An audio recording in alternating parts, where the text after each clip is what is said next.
Welcome back. I just recorded a very simple speech waveform, Edison style. Mary had a little lamb.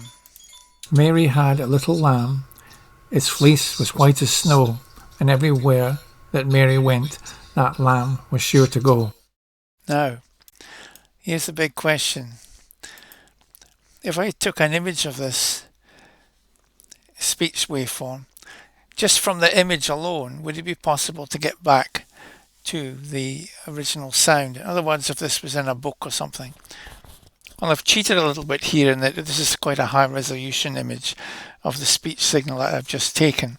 But nevertheless, given that, could I get back to the original waveform? But the thing here that you've got to be careful with is that when you take an image of a speech waveform or any waveform that's very long, it's not necessarily going to be 1 pixel recorded per sample because there's not enough pixels really. So it does a fancy sort of interpolating thing where it merges pixels together, and so you're not getting your bang for your buck, so to speak. When you look at an image, it's not like an audio file where you've got every single sample. So that's one problem. But just look a bit of history before I attempt this. I'm going to look at from the what am I going to look at? Oh yes, in times of yore, like 100 years ago or so, before magnetic recording, about 20 years before, in fact, it was about the year 1919 or something like that. They came up with a different method of recording onto not onto tape but onto film, and they used an optical method. There were two methods used. The one on the left here is I can show it to you. This is variable density, or you could call it variable intensity, where the sound amplitude is represented by grayscale, more or less. And this one here, though, is more familiar. This is almost disappeared.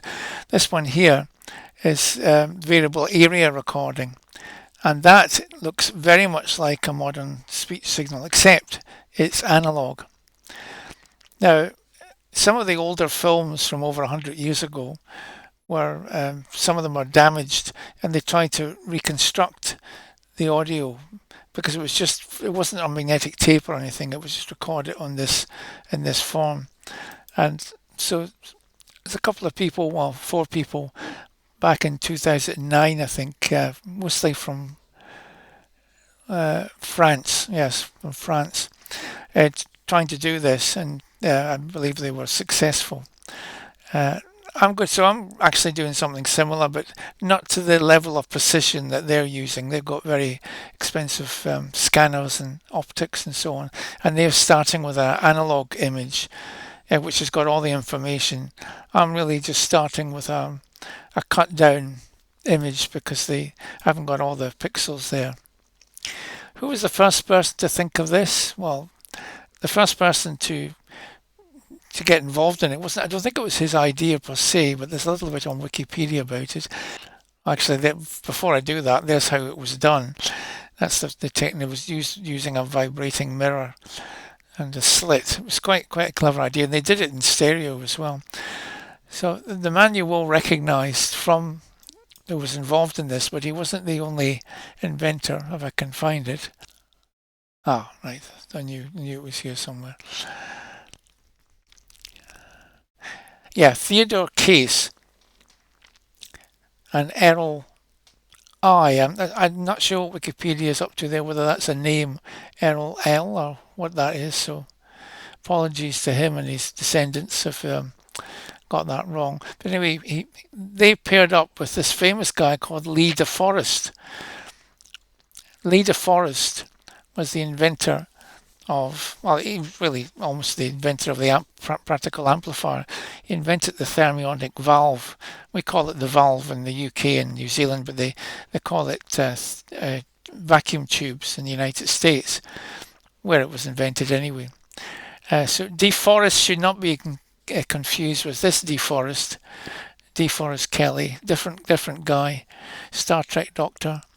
but for some reason he had the first name DeForest. Maybe he was named after that famous inventor. But anyway, they came up with this idea, and then that eventually 20 years later it was replaced by magnetic strips, I believe. But they still got old film based on it. The question is, can I reconstruct my image using a program? So my image is, I just showed it to you. There it is. So supposing I had that, can I reconstruct it? Well, not very well is the answer to that. Mainly because, as I just explained, there's missing information. So don't have very high hopes. I'm not saying it can't be better than this. I've only spent a day on it or so, so it's really not very long. That's the speed you can do things nowadays with the help of AI and for programming and so on, if you've got the idea.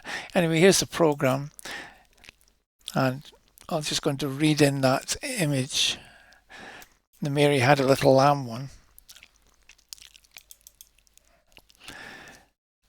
And I'm just going to play it. When it says play original, that just means the reconstructed one, because I've got a filtered version of it. That's called the shelf filter. It doesn't make much difference. It's as let's listen to the original first. I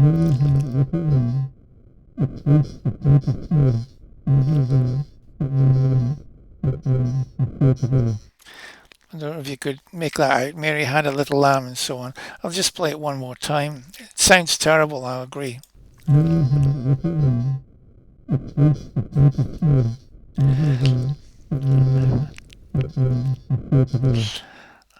You might think, well, I'll just stick a high pass filter in there, so let's do that.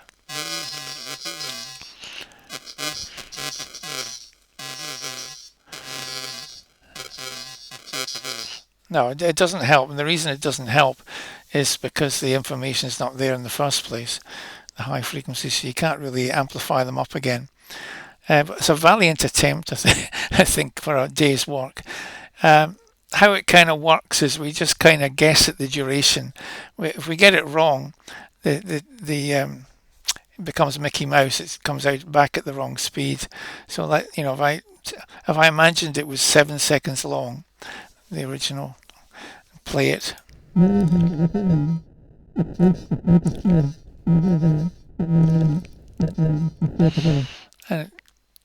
let's go down to 5 seconds. I think, yeah, I get the idea. As I go up, and the length of the time, it just gets very slow, not very interesting to. And so forth. Anyway, so that is how you can play back an image of a speech signal. Well, kind of.